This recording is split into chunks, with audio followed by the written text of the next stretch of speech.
इश्क का भूत जब चढ़ा तो एक शख्स पत्नी और बच्चों को छोड़कर प्रेमिका के साथ फरार हो गया। लेकिन रिश्ते की नींव झूठ के सहारे टिकी थी तो खुलते देर नहीं लगी। फिर क्या था, पत्नी और प्रेमिका थाने पहुंच गईं बेवफाई की शिकायत लेकर।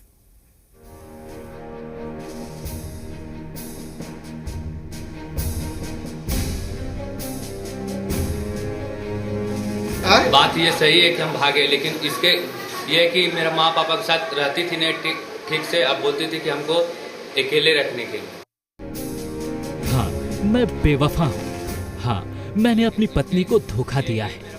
ये गवाही है उस बेवफा पति की जो अपनी पत्नी और 2 बच्चों को छोड़कर नई माशूका के साथ फरार हो गया। भागने की साजिश कोई ऐसी वैसी नहीं थी। पहले उसने धोखे से पत्नी और बच्चों को ससुराल भेजा, फिर अपनी प्रेमिका के साथ प्यार के नए सफर पर रवाना हो गया। लेकिन वो कहते हैं ना, झूठ के पांव नहीं होते। इस शादी वाली स्टोरी में भी कुछ ऐसा ही हुआ।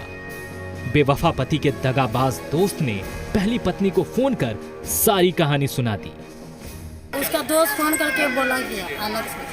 हाँ। वो खबर नहीं दिया हम लोग। तो ये दोबारा शादी कर लिया? दोबारा शादी किया, चीटिंगबाजी से करके हमको भेज दिया 5 दिन के लिए। 5 दिन बाद मार लिया लेंगे, हम फोन करेंगे आइए, तो फोन नहीं उठा रहा। उसका दोस्त हमको खबर दिया कि भैया शादी करके भाग चुका। ये तस्वीर महिला थाना धनबाद की है। यहाँ पर अपने पति के धोखे की शिकायत करने ये बदनसीब पत्नी पहुंची हुई है। लेकिन यहाँ वो अकेली नहीं है, उसके साथ नई प्रेमिका का पूरा परिवार भी है।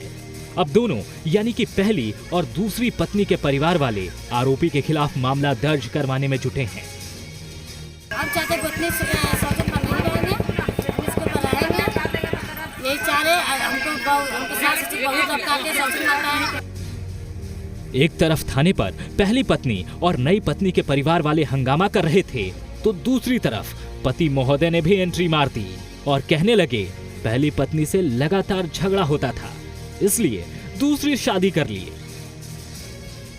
बात ये सही है कि हम भागे, लेकिन इसके ये है कि मेरा माँ पापा के साथ रहती थी नहीं ठीक से। अब बोलती थी कि हमको अकेले रखने के लिए। जब तब लड़ाई करती थी, कहीं भी जाए तो लड़ाई करती थी, उसके लगा के शक करती। फिलहाल थाने पर इस अजब पति के गजब कहानी की रिपोर्ट दर्ज करवाई जा रही है। पुलिस भी इस मामले में कंफ्यूज हो गई है कि आखिर करे तो क्या करे। धनबाद से नितेश मिश्रा के साथ ब्यूरो रिपोर्ट, जी मीडिया।